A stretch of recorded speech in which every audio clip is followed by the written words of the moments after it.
Hello YouTubers, and welcome to day 22 of my 100 days of practice. What I'm practicing besides my art is my video production skills so that I can better produce content for my Skillshare students, but also for this YouTube channel. So what I'm attempting to paint today, and this is actually my second attempt at it, is a vase of sunflowers with some either hydrangeas or lilacs. You know, it's just a hint of a contrasting um, red violet flowers, and it's abstract, so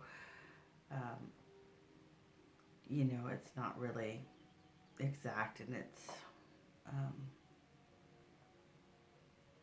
semi from my mind, so hence the reasons things don't come together as well as they probably could if I had a little better strategy going into things. But what I am going for here is something very vibrant that really kind of highlights contrasting colors, the yellow versus the red violet, and sunflowers in a vase. And so you can see these are my initial down, and I'm like, wow, it's pretty bright. So as you can see, I'm trying to add a little bit of dimension here. When I painted it the first time, you know, I waited for things to dry, and that's just, man, that's really not me. So I need to do something that better fits my style, which is more intuitive, and see what develops. And I'm not waiting for nothing to dry, although I did stop and wait for things to dry in this painting, because it, you know, there just comes a point where things just aren't working the way you want them to work. What you see in your mind isn't coming out on paper, so you just have to take a break. And so I did do that in this painting. So here again, I'm wanting to play with some contrasting colors. So I've got the blues and I started out with the PH Hydrous Radiance, which are really bright because I wanted something really bright, but just wasn't getting what I needed. So yeah. So I moved on to my watercolor palette, and here you see I'm trying to add some dimension and I just keep, okay, so what happened here is I let it dry, and I turned my camera off to let it dry, but in the interim I started painting some strokes. So I came back the next day, and here I'm trying to just develop more form, because, you know, can you tell it's sunflowers? Not really. So I thought about my style, which normally I would outline the whole thing with ink and then you'd know exactly what everything was. And I thought, I don't need to explain my entire painting. I mean, hopefully the viewer can understand that this is a vase of sunflowers, right? And some flowers. But I felt like I need to, because it just looks like a bunch of blobs of bright colors. So I was really struggling. So what I decided to do was to, and you wouldn't know all this because it's going on in the background, and I cut out all the pauses where I'm like, what the heck do I need to do to fix this, to save this?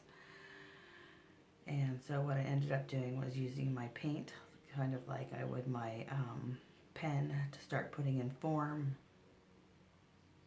And then I wanted to start adding some interest, so I grabbed the acrylics, little bottles, but they weren't really working out, although the white one was working out. And I thought, well, I'll just put some, you know, it's actually pretty random, if you can't tell here. So just, you know, trying to get it to look in a way that I want it to look. You know, we're all learning. This is me, this is where I'm at.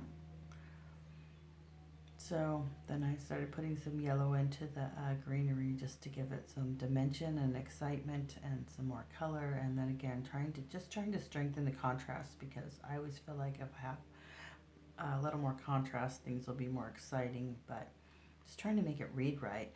Then I looked at it and I thought, you know what, this vase is just too, it's just not balanced. So I decided to put these stripes in. So I put that first stripe in. I thought that looks pretty good. I put the second stripe in, and I thought, I kind of like the way that fades off into the distance. So that's kind of how I made that stylized choice. So here I'm pretty close to the end. So I'm going to sign it, and then I will show you my final version, and I will show you my edited version and how I got the final version digitally. Okay, so here you see the final painting. This is what it came out looking like, which I think is all right. And then I stuck that through PixArt software, digitally enhanced with the watercolor filter, and I really like that version. So that's the end screen that I'm going to put on there. Those are the two side by side. The one on the left is the original, the one on the right's been edited. As always, hey, if you enjoyed this video, please like, subscribe, leave a positive review, blah, blah, blah. All those things you do on the internet cost you nothing but mean a lot. Thanks for watching. See you later. Bye.